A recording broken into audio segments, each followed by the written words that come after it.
بهروز اولین بار به مهاجرت کاری به روسیه رفتن است.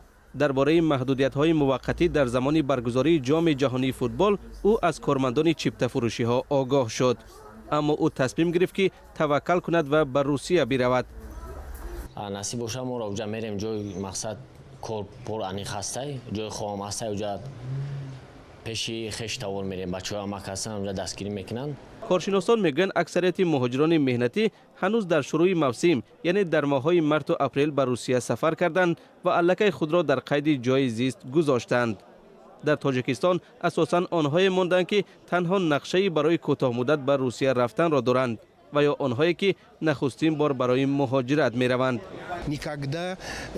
هیچگاه به هنگام موسم مهاجران جای کار خود را ترک نمی کنند. اگر جام جهانی زمستان می بود آنها می توانستند که در تاجیکستان کار کنند. من فکر می کنم گرفتن پتنت و یا وارد شدن به روسیه دشوارتر می شود، نظارت هم سخت‌تر خواهد بود. اما باوری دارم شماره مهاجران تاجیک در روسیه کم نخواهد شد.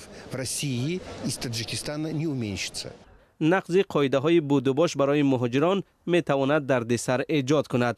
شروع از اخراج تا منع ورود دیگر باره برای سالهای طولانی. نمایندگان خدمات مهاجرت در این باره اعلانها را در همه مرکزهای چیپته فروشی نصب و در خود وبسایت خدمات جای دادند.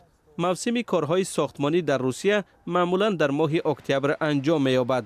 آنهایی که تا این مدت به آن کشور سفر نکردند، عملاً 3 ماه کار را از دست دادند.